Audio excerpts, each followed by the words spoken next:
कश्मीर का बैसरान घाटी जो है ये बहुत ही अपने सुंदर दृश्य के लिए प्रसिद्ध है, इसीलिए इसे मिनी स्विट्जरलैंड कहा जाता है। जिस कारण इस जिले में बहुत ज्यादा, इस घाटी में बहुत ज्यादा भारत के अन्य राज्यों से सैलानी पर्यटक घूमने जाते हैं। ये पहाड़ों से घिरा हुआ है। इन पहाड़ों के बीच में घाटियां हैं जो दूर में यहाँ पे पूरी तरह से बर्फ से ढकी पहाड़ियां हैं। ठंड का दिन आता है तो इस पे बर्फ की एक चादर पड़ जाती है जो बहुत ही मनोहर दृश्य दिखता है, और इसके सामने ऊंची ऊंची चोटियां हैं। गर्मी के दिन में जैसे अभी के वर्तमान समय में पूरा हरियाली छा जाता है, और ठंड के दिन में इसमें बर्फ जम जाता है। ऐसे ही बहुत सारे सैलानी यहाँ घूमने गए थे। हालांकि ये जगह बहुत ही प्रसिद्ध है। पहलगांव जो जगह है, पहलगांव में ये घाटी है। पहलगांव जो जगह है वहां से ये घाटी लगभग आधे से 1 घंटे के डिस्टेंस पे, पहाड़ों पर आधा ज्यादा दूरी नहीं होती है, लेकिन घुमावदार रास्ता का होने की वजह से दूरियां बढ़ जाती हैं। तो यहीं पर जब अमरनाथ की यात्रा शुरू होती है, अभी 2 जुलाई से अमरनाथ की यात्रा शुरू होने वाली है, तो इस पहलगांव को एक बेस कैंप के रूप में यूज किया जाता है। जो श्रद्धालु हैं वो श्रद्धालु वही है जो बेस कैंप के रूप में रुकते हैं, ताकि बाबा अमरनाथ की दर्शन कर सके। यहीं पर बहुत सारे इस बार पर्यटक रुके हुए थे सब। पहलगांव से थोड़ी दूरी पर है, पहलगांव से ये आपका बैसरैन घाटी, ये बहुत ही प्रसिद्ध है। लेकिन इसी पे कुछ आतंकवादी आए और उनको मार दिए सब, और इतने निर्मम तरीके से हत्या किए सब इन आतंकवादियों ने। पाकिस्तान के जन्माए इन आतंकवादियों ने भारत पर हमला किया, क्योंकि इनके बाप की औकात नहीं है कि भारतीय सेना के पास आके लड़ सके। तुम्हारे अब्बा जो थे ना, 93,000 फौज हारे थे, साले तुम्हारे बाप भी उसमें शामिल होंगे 1971। पूछना अपने बाप से जाके। यहाँ पे इस लोगों ने निहत्थे लोगों पे मारा। ये दिखाता है कि कितने कायर पैदा होते हैं सब। हमारे यहाँ तो कहा जाता है माँ का दूध पियो तो सामने से आके लड़ो। तुम्हारे ही कहते हैं यहाँ पे एक निहत्था, कोई किसी की शादी हुई है, कुछ दिन पहले हुई है, वहां पर जाके मार दिया, एक जिम्मेदारी लिया है रेसिस्टेंस फंड। बताइए इनके बच्चे का क्या गुनाह था? बताइए इनका बच्चा अच्छा मार्क्स लाया तो घूमने के लिए यहाँ आ गए। किसी की शादी 1 हफ्ते हुई है, किसी के हस्बैंड को मार दिया गया, वो कह रही है कि मेरे हमको भी मार दो यहाँ, लेकिन कह रहे नहीं तुम अपनी सरकार को जाके बताओगे। अरे सरकार को तो पता चल गया है, लेकिन हम लोग को जो है ना अभी इलाज होगा इसका अच्छा से यहाँ पे। बताइए इस महिला के साथ इसके बच्चे को मार दिया गया। जब इंडियन आर्मी पहुंची तो फौज के ड्रेस में आतंकवादी थे सब। ये महिला समझ नहीं पाई, फौज को देख के रोने लगी। इनको लगा कि ये भी कहीं आतंकवादी तो नहीं है, तो उन लोगों ने बताया कि हम इंडियन आर्मी से आपकी मदद करने के लिए आए हैं। अरे कायर हो, एक तो तुम निहत्थे पे हमला करते हो, उसके बाद से तुम इंडियन आर्मी का ड्रेस पहन लेते हो। यही ना तुम लोग की कायरपन है। खैर पड़ोसी की औलाद हो लोग साले, तुम लोग की तो इतनी औकात नहीं जो इंडियन आर्मी से लड़ सको। लड़े तो थे, एक बार यही हुआ था। हालांकि हम लोगों ने अभी ऑपरेशन टिक्का प्रारंभ किया है, रेस्क्यू ऑपरेशन चल रहा है, कुछ आतंकवादी मार दिए भी गए हैं, अभी आगे भी कार्रवाई चल रही है। लेकिन इससे क्या होने वाला? अभी मोदी जी सऊदी अरब के दौरे पे थे, तब तक ये घटना हुई, तो सऊदी अरब के दौरे को बीच में ही कैंसिल करके आए और एक सर्वदलीय मीटिंग भी बुला रहे हैं, जिसपे कि पूरी तरह से निर्णय लिया जाएगा कि इसका क्या फाइनल इलाज किया जाएगा। लेकिन इस चीज को समझिए कि इसके पीछे हाथ किसका किसका हो सकता है। पाकिस्तानी ये कायर है, ये पाकिस्तान वालों पहले सुनो, ये तुम्हारा सेनापति ये सबसे बड़ा चोर आदमी है। लंदन में इसकी बहुत बड़ी प्रॉपर्टी है। अमेरिका में अपने बच्चों के लिए फार्म हाउस खरीद के रखा, पता करा लेना तुम लोग। यहाँ पर 1 से 1 करोड़पति। ये आईएसआई में था, पाकिस्तानी आतंकवादी संगठन, जो सरकारी आतंकवादी संगठन है उसका नाम आईएसआई है, वहां पे उसका ये हेड रहा है। तो ये सेना में बहुत घपला किया है और सेना का मनोबल डाउन हो गया है इसके वजह से। तो ये सोच रहा है एक तो एस्केलेट हो जाए, एक लड़ाई एस्केलेट हो जाए। इसलिए इसने रावलपिंडी में एक भाषण दिया था कि हम बताएंगे कि क्यों पाकिस्तान अलग हुआ था। अरे पाकिस्तान इसलिए अलग हुआ था कि एक साफ सुथरा इंसान सुअर के साथ नहीं रह सकता है। तुम्हारा जो सरगना था जिन्ना, उसने अलग कर दिया भारत से, सुअरों को अलग करके वहां अलग कर दिया। तो ये पूरी के पूरे वहां पे, और जो पाकिस्तान यहाँ से गए थे लोग ना, ये सोच के कि पाकिस्तान एक बहुत खूबसूरत देश बनेगा। देख लो तुम्हारे देश में क्या हाल हो चुका है। यहाँ पे दुनिया थूकती है साला। अगर एयरपोर्ट में पता चल जाए कि पाकिस्तानी है तो बगल का आदमी उठ के चला जाता है। अगर जहाज में पता चल जाए कि मेरे बगल में पाकिस्तानी बैठा है, उसका पूरा रास्ता पर टेंशन में रहेगा कि पूरी तरह से सलामत जा पाएगा कि रास्ते में फटेगा यहाँ पर। तो ये चाहता है कि अपनी सेना में थोड़ा सा मनोबल बढ़ाने के लिए युद्ध हो जाए।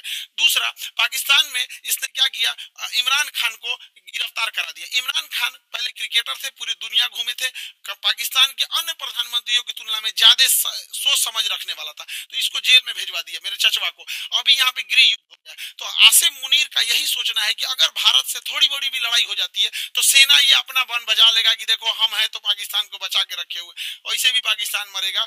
बगैर करेगी, अम्मा कब तक खैर मनाएगी। दूसरा एक और चीज है क्या कि इंडिया चाइना और अमेरिका के बीच में जो ट्रेड वार हुआ है, तो चाइना के ऊपर 245% लगा दिया गया है टेरिफ, जिस वजह से बहुत सारे व्यापारी अब इंडिया की ओर मूव करेंगे। तो चाइना की भी चाल है, वो पाकिस्तान के थ्रू भारत में हमला करा रहा है ताकि बड़े व्यापारी इंडिया में इस मौके को ना देख सके, क्योंकि जो बहुत बड़े व्यापारी होते हैं जो करोड़ों करोड़ में डील करते हैं, 200 करोड़ 400 करोड़, तो वो देखते हैं किस देश में शांति है। इसलिए देखिएगा सिंगापुर देखिए, दुबई देखिए, कोरिया देखिए, जापान देखिए, यहाँ हमेशा शांति रहता है, तो वैसे ही देखते हैं। तो चाइना को लगता है कि इसका फायदा कहीं इंडिया ना उठा ले, इसलिए जानबूझ के चाइना पाकिस्तान को उकसा रहा है। और देखिए जब कोई इंसान भिखमंगा हो जाता है, पूरी तरह कंगाल हो जाता है, अपनी इज्जत खत्म हो जाती है, तो दूसरे को डुबाने में लग जाता है। यही काम पाकिस्तान कर रहा है। ये आतंकवादी आए और वहां पर्यटकों के ऊपर गोली चलाने लगे। आतंकवादियों के मंसूबे को समझिए, गोली मारे हैं उनके मंसूबा को समझिए। वो क्या करना है, वो तो देखेगी कि भारत एक अनस्टेबल है, कश्मीर के मुद्दा को दोबारा वो पाकिस्तान ऊपर की ओर बढ़ा रहा है। अभी भारत सरकार को इस पे सख्त एक्शन लेना चाहिए। पाकिस्तानी जो भारत में इलाज कराने आ रहे हैं सबका वीजा रद्द कर देना चाहिए। भारत सरकार ने सार्क का वीजा रद्द किया है, जो बिजनेस के लिए आते हैं। कोई भी पाकिस्तानी को चाहे हार्ट ट्रांसप्लांट हो चाहे किडनी ट्रांसप्लांट हो, इंडिया में आने ही नहीं देना चाहिए, क्योंकि इंडिया में इलाज बहुत सस्ता होता है। आते हैं चेन्नई, आते हैं मुंबई, दिल्ली, इलाज करा के चले जाते हैं। बाहर में जाओ सोच रहे तो नहीं, मरो वहीं पे जहां जाना है तुमको। एकदम कोई वीजा उजा, कोई इंसानियत मरौत नहीं करना चाहिए। यहाँ पे एयर स्पेस तो हम लोग का बंद ही है, पाकिस्तान का एयर स्पेस की वजह से पाकिस्तान को बहुत घाटा लग रहा है। लेकिन भिखमंगों को क्या चाहिए, जीने के लिए तो कैसे भी जी लेंगे। सिंधु जल समझौता 1960 के तहत हम लोग सिंधु नदी तंत्र के 80% जल छोड़ देते थे। भारत ने अभी इस समझौते को सस्पेंड किया है। सस्पेंड करने से फायदा यह है कि हम लोग कभी जब मन तब सस्पेंड कर देंगे जब भी इस तरह की घटना होगी। लेकिन सिंधु जल समझौते को सस्पेंड कर देना कोई इलाज नहीं है, क्योंकि इसके पानी को हम डाइवर्ट करके लेके कहां जाएंगे। इसके लिए हमें नया बांध बनाने की जरूरत है। तो बहुत सारे बांध, जब तक ये समझौता सस्पेंड है, बांध बना देना चाहिए और पाकिस्तान के पूरे पानी को रोक लेना चाहिए। और गर्मी के दिन में पूरा पानी रोक ले, और जब बरसात का समय आएगा तो पाकिस्तान तब तक तो गर्मी में पूरा जल चुका रहेगा। बरसात के समय आएगा जब पूरा लबालब होगा तो बांध खोल दे, एगो सुखा के मारो फिर दहवा के मार दो। यहाँ पे दोनों करना पड़ेगा। इंसानियत को लांग दिया है पाकिस्तान ने। देखिए राक्षसों के साथ राक्षस जैसा ही व्यवहार करना पड़ेगा। और दूसरी भैया, हमारे खुफिया एजेंसी वाले लोग, चाहे आईबी हो, रॉ हो, सीबीआई हो, एनआईए हो, कुछ तो करो भाई। हमेशा पुलवामा हुआ, तुम लोग को क्या कैसे बोले यार, कैसे। अभी देख रहे थे बलूचिस्तान में हुआ था, एक नॉर्मल आदमी समझ रहा था उसका रिटिलेशन होगा। ये क्या इंटेलिजेंस आता है हम लोग का। पुलवामा हो जाता है, संसद पर अटैक हो जाता है, ताज होटल पे हमला हो जाता है, अमृतसर पे हो जाता है, पठानकोट पे हो जाता है, क्या हो रहा है, उरी पे अटैक हो जा रहा है। अरे कभी तो पहले इंटेलिजेंस लाया जाए। हम मानते हैं कि इंटेलिजेंस बहुत लाते हैं आप लोग, लेकिन थोड़ा और एक्टिव होने की जरूरत है। मोसाद की तरह होना चाहिए, CIA की तरह होना चाहिए, चाइना की एजेंसी की तरह होना चाहिए। वहां और जरूरत है इस चीजों को। भारत सरकार को इस पर और संजीदगी से कदम उठाना चाहिए। और इस हमले के बाद केंद्र सरकार एक सर्जिकल स्ट्राइक करेगी। देखो सर्जिकल स्ट्राइक जरूरी है, लेकिन सर्जिकल की स्ट्राइक कोई इलाज नहीं है। सर्जिकल स्ट्राइक हमेशा सेना करते रहती है। 50 गो आतंकवादी मार देंगे तो क्या वो भरपाई हो जाएगा। हमारे 28 मासूम लोग मारे गए, इसकी भरपाई 50 गो सैनिक। 50 गो मतलब क्या होता है, पाकिस्तानी एगो मिलकर 50 गो जन्म दे देगा। एगो पाकिस्तानी 4 गो बियाह करेगा, 1 2 3 4, 4 गो बियाह करेगा एगो पाकिस्तानी। एगो से 15 गो पैदा करेगा, 15 चौको 60, एगो से मिलकर 60 गो जन्मा देगा। जन्म लेने में क्या जाता है, सुअर भी एक साथ 16 को जन्म दे देता है। इन चोटों को क्या जाता है, आपको क्या लगता है सर्जिकल स्ट्राइक से इलाज हो जाएगा? नहीं, सर्जिकल स्ट्राइक इनका इलाज नहीं, इनका ठोस इलाज करना पड़ेगा। 24 करोड़ लोग हैं पाकिस्तान में। जब 24 करोड़ को समझ में आएगा ना, तब ये होगा। इन सब भूखे प्यासे मार देना चाहिए, नेवल ब्लॉकेज करना चाहिए। पूरे भारत के लोगों से कहते हैं अपनी सरकार पर इस बात दबाव बनाया जाए, ये पाकिस्तान है, इसकी जो नौसेना यहाँ पर, इसकी जो नेवी है यहाँ पर, ये वाला समुद्र में, यहाँ नौसेना लगा के ब्लॉक कर दिया जाए। अगर हम नेवल ब्लॉकेज कर देते हैं तो इसकी पूरी रेलवे का तोड़ दो, उसके बाद आधा पंगु हो जाएगा पाकिस्तान यहाँ पे। तो ये छोटे मोटे लड़ाई से नहीं सुलझने वाला है। हम लोग को एक कड़ा एक्शन लेना पड़ेगा, वरना आए दिन इस तरह की घटनाएं होती रहेंगी। कश्मीर को तबाह करके रख दिया। हमारा पूरा एक पर्यटन का व्यापार था। स्विट्जरलैंड कोई क्यों जाता जब कश्मीर इतना बेहतरीन था। खुद कश्मीर के लोग सोच के देखो, तुम्हारा सच्चा दुश्मन कौन है, कश्मीरियों को बदनाम करने वाला कौन है, यही पाकिस्तानी। तुमसे तुम्हारा रोजगार छीनने वाला कौन है, यही पाकिस्तानी। अरे घर बैठे पर्यटक जहां होते हैं वहां पे लोगों की इनकम होती है। गोवा में जाके देखो, वहां के लोगों को घर बैठे इनकम हो जाती है। कोई स्कूटी रेंट पे लगाया, कोई होटल रेंट। ऐसे आतंकवादी घटना होगी तो क्या होगा। कश्मीर के लोगों से भी कहते हैं कि सामूहिक रूप से बाहर निकलिए और ये वहां पे विरोध दिखाइए, ताकि वो विरोध इस्लामाबाद, लाहौर, कराची तक दिखना चाहिए कि कश्मीरी भी इसके विरोध कर रहे हैं। अन्यथा इसका भुक्तभोगी सबसे बड़ा कोई होगा तो आप होंगे लोग। यहाँ पर